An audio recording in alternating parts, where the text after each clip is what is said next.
Welcome back to today's morning report on Friday, the 4th of September, with me, Rich Perry, market analyst at Tech Markets. Moving on to euro dollar now and payrolls day. And euro is actually strengthening.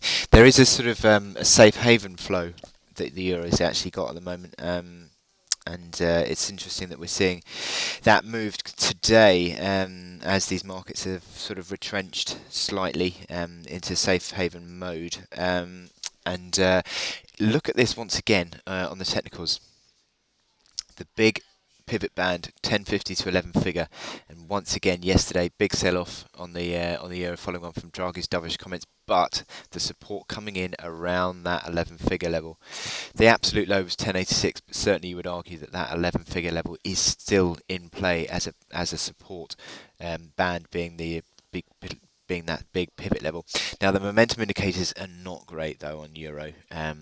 You've seen a little breakdown, certainly in the stochastics. That is a bear kiss there, and then following on from there, this deterioration again. You've got the crossover, the bearish crossover on the MACD lines. RSI doesn't look great either, so the momentum signals are not great on the euro, but that pivot level is in place and holding as we speak. This is the hourly chart, and we're now coming back on a rebound on the euro back towards that really initial resistance around 11.55. So it'll be very interesting to see whether that holds as a resistance. That's what we see at the moment, 11.55 being tested as I speak. Above that, you've got the next resistance of that breakdown, minor breakdown at around 12 figure, and then 12.43 is that little high there. But just minor levels really, and you will get a lot of volatility, I'd imagine, around this payrolls report. So a strong payrolls report could well see the that pivot band on the daily chart tested, or seriously tested, 1050 to 11 figure.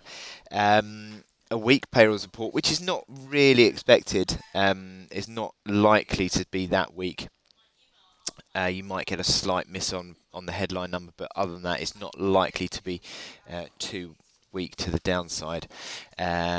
So if you did see a disappointing payrolls report, then 12 becomes your initial resistance, 112 figure, and then the big resistance obviously is that reaction high at 1330. But I think that's less likely. I think more likely is you're going to see a strong payrolls report that has a test of these lows, but or the pivot level. Sorry. So that is my take on euro dollar today. It is a volatile day usually on payrolls day, and at the moment we're seeing a slight rebound on the euro, but subsequently I think that's going to be sold into because the momentum indicators are still on the deteriorating side, and I think that pivot band could well come under pressure. So I wish you good luck in your trading today, and I will speak to you later. Thank you.